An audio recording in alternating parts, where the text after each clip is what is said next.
BNP নাকি irrelevant এই গ্রামে গঞ্জে বিভিন্ন জায়গায় ইলেকশন আসলে আপনারা একটা টাকা দিবেন, একটা বড় মানুষকে নমিনেশন দেওয়া হবে, সে হয়তো অন্য কিছু করবে, কিন্তু বিএনপি কিন্তু এখন তৃণমূল পর্যায়ে ইররিলেভেন্ট।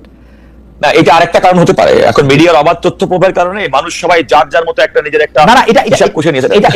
বিজাতের প্রকাশ না, মানে আমাকে বিভিন্ন লোক বলছে, আমি বিশ্বাস করি নাই। আমার কাছে মনে হয় ভোটের আলোচনা, খালেদ আমি একটা কথা বলি, ভোটের আলোচনাটা কখন শুরু হয়? আমি নিজেও ভোটের রাজনীতি করেছি। ভোটের আলোচনাটা তখনই শুরু হয় যখন একটা নির্বাচনে শিডিউল ঘোষণা করে, যখন একটা নির্বাচনে প্রার্থী প্রতিদ্বন্দ্বিতা করে, প্রার্থীর গুণাগুণ, দলের অবস্থা, নানা বিষয় নিয়ে নির্বাচন করে। এখন থেকে যদি হিসেব করে ধরি তাহলে it is in the beginning of month of July 2025। ভোটের আলোচনা না, কিন্তু আছে না আওয়ামী লীগ চলে গেছে, এতদিনকার একটা সরকার, এই সারাদিন এই শেখ হাসিনার ভাষণ টাষণ এগুলো শোনা যায় না, ওবায়দুল কাদের এগুলো শোনা যায় না, তাহলে এখন কি শোনা যায়, কি আশা করা যায়? সাধারণ মানুষ এই প্রশ্নের জবাবে কিন্তু বলতেছে না যে বাহ খুব ভালো, এখন আমরা বিএনপির কথা শুনি, এটা বলতেছে না কিন্তু আসলে। আপনি 5 জুলাই জুলাই আগস্টে তো বাংলাদেশের রাজনৈতিক কালচারের একটা বিরাট বড় পরিবর্তন